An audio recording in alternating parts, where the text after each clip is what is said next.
Hey everybody, it's Becca at So Darn Twisted.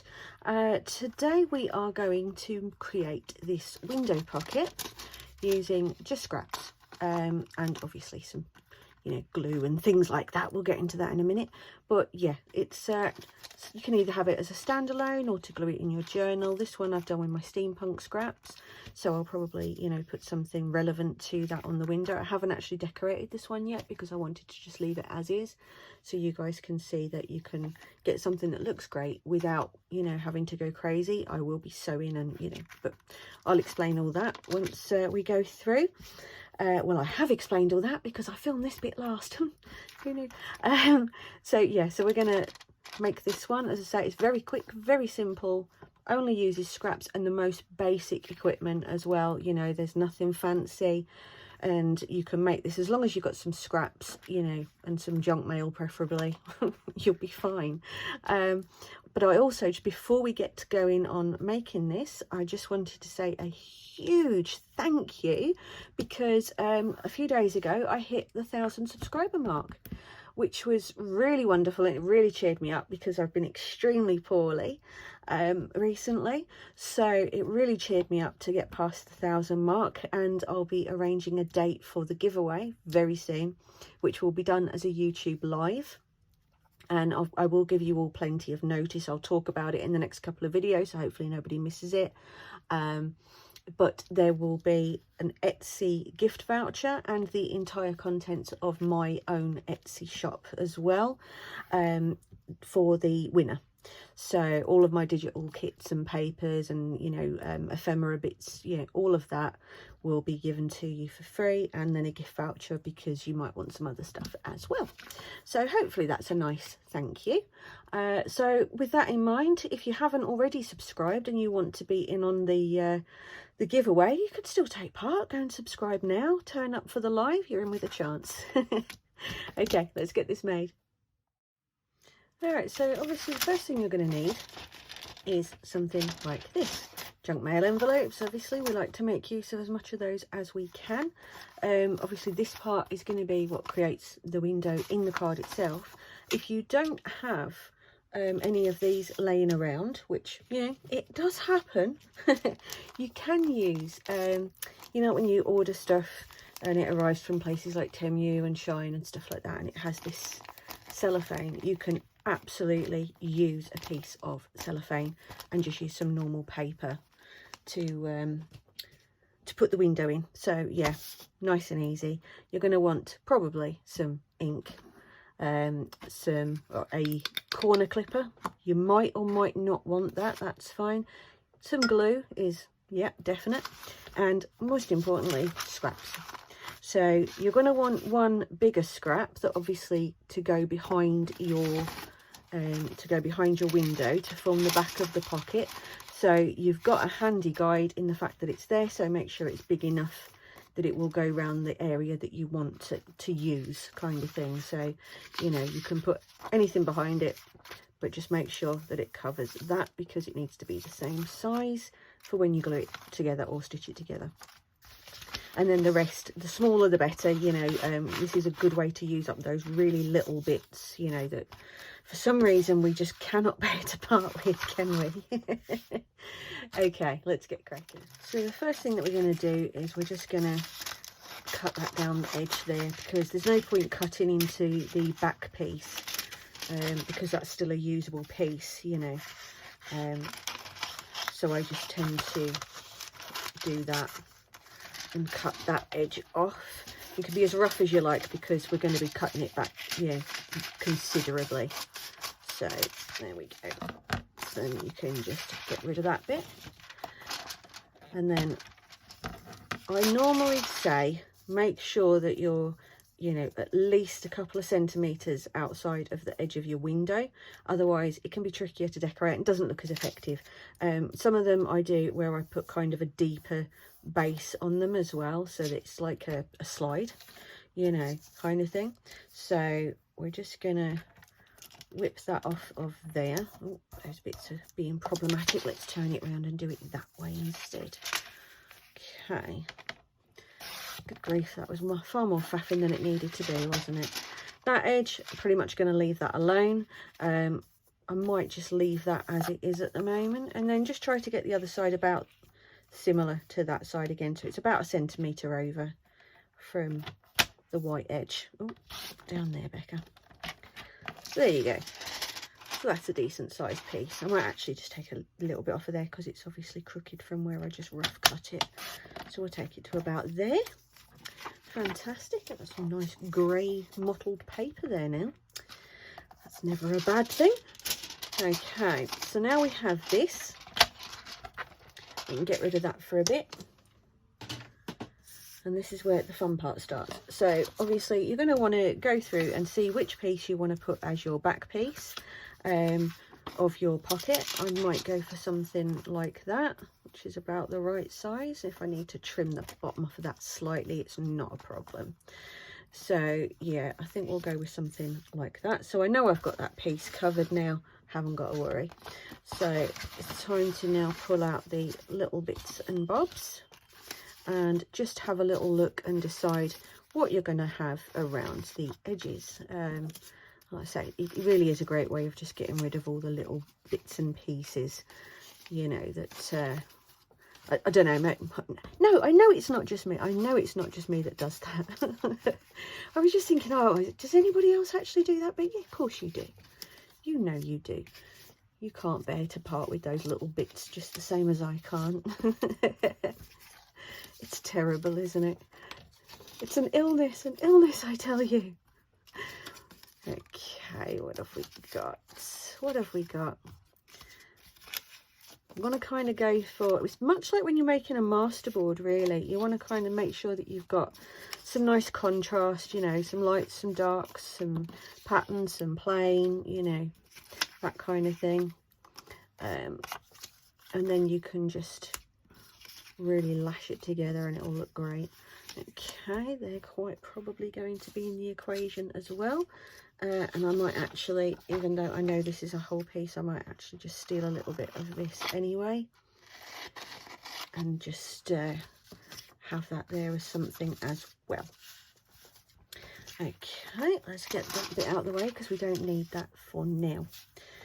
So this is the fun part and the easy part all at the same time. So you can either do like I've done on the masterboard tutorials and used patterned scissors, like these ones. Let me show you.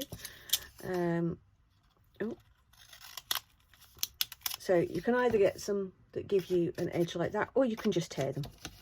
You know, you don't have to go for a patterned edge. And for the purposes of this, I can't be bothered, to be quite honest with you, to sit and do all that. No, not today. Not today, Satan. So just tear up into pieces. Some bigger, some smaller, you know. We just want a mishmash, really. I will leave that one as it is. This is like with anything like this. This is the sort of the laborious part of it, is having to sit and sort out all the pieces, and it can, excuse me, my phone is being ever so rude there. I could have sworn I'd put the thing on silent, but apparently I had not. So I will do that momentarily. Okay, let's have a little bit from down there. This was just some that I stenciled and then sprayed onto. You know, nothing special, but it looks quite effectively rusty. So it stays. Okay. I don't think we're going to use that one today, actually. No. All right, then. So let's get these started. Right, so ink. That's your next step. So I tend to ink as I go with doing this kind of thing, because I may not use all the pieces, and if I ink them all now, I might not want them inked in black, you know, when I come to use them. So I tend to just do it on the fly, but it won't take a long time, and I'll just show you the first, like I've done with the masterboards, really. I've just kind of shown you how to get going, you know, and then I'll kind of leave you to it and come back to you once I've done it. So it's fine. It's fine. You're going to want raggedy edges over the edge of the window as well, because that's what sort of gives it that really effective, you know, look going on. So you're really just aiming for something that, obviously if you're doing it in a sort of grungy style, you know, you're just looking for things that will encroach onto the window kind of thing. Keep the bigger pieces for down the bottom. Really, is a good idea. We'll have that one because it's another corner piece, so that's useful. And the beauty of this is as well is that you can actually trim it down further once everything's in place. Quite often I will do that. You know, I'll get everything on and then I'll just trim it slightly more so that I know everything's got a flush edge, but that's just me. Obviously that's really not something that you need to do for this to work. It's just me being me. That's the only explanation, isn't it? It's just Becca being Becca, really. I'm just going to knock a little bit off of that.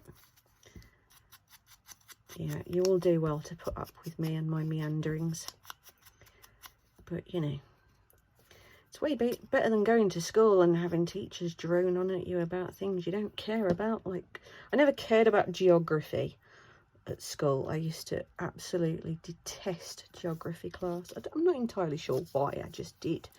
And now I'm kind of going, I wish I'd learned a bit more. It's one of those, you know, if I could tell 15-year-old me something, it would be, yeah, stick with geography. It will be more useful than you think. Right. So I'm just going to pop that one on there. And then for that, I mean, I'm not particularly bothered about that, but if you are, you can just obviously get another piece. I don't want one that's matching, really. You can just get a piece and just kind of stick that along the edge. It's really patchwork, you know, anything goes, really. Whatever you want goes. And I know I always say you can do this for any theme.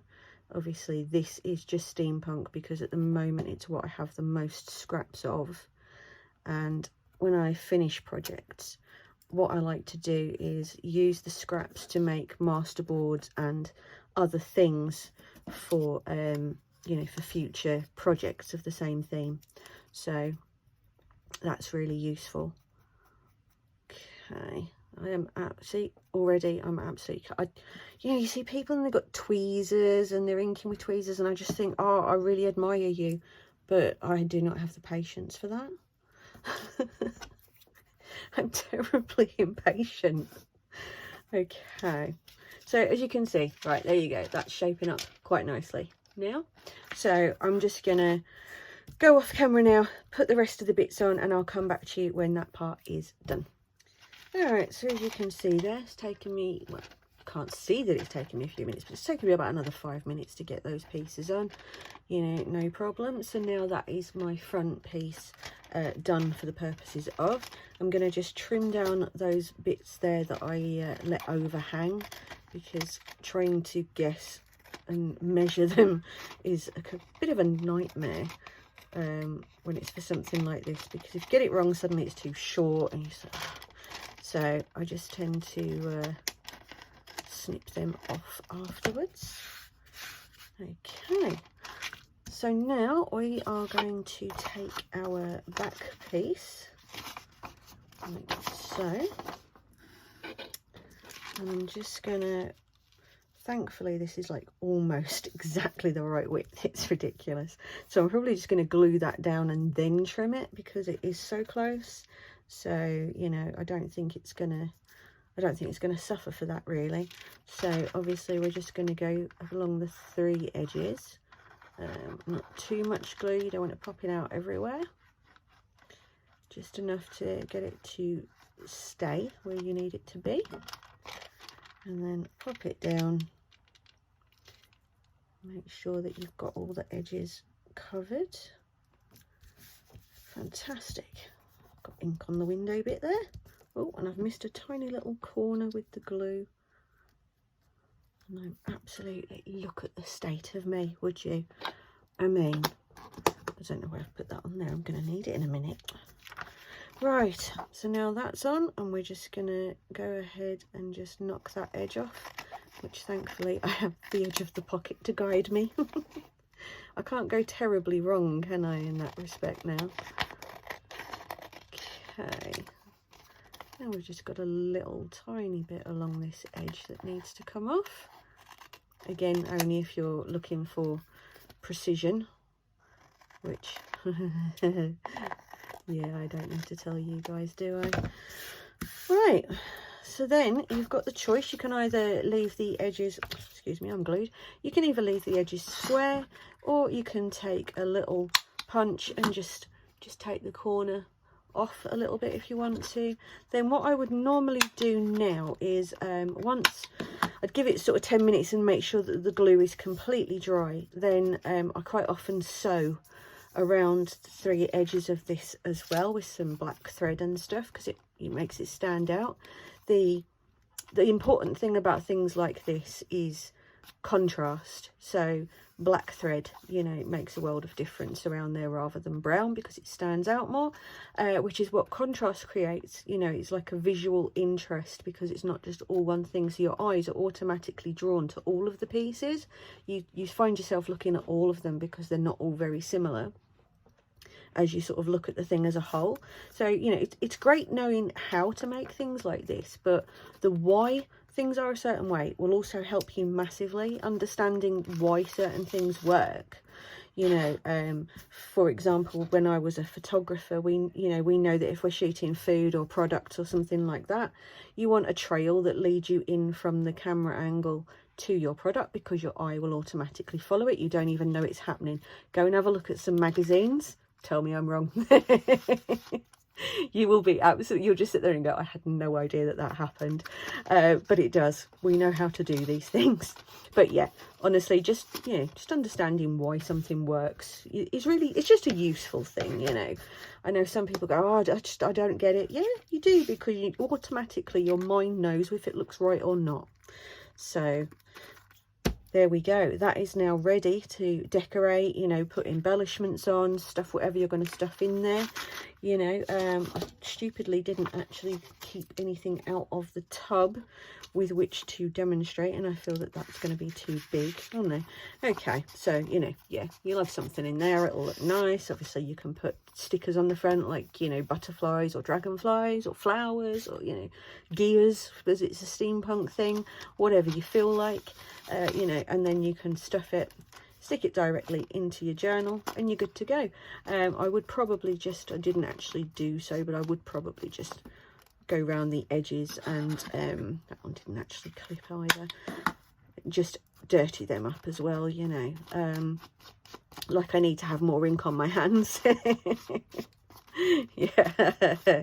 Okay, right, there we go. Now I'm happy. So yeah, go forth and duplicate and decorate until your little heart's content. Shove it in your journal, stuff it with things, step back and admire your handiwork.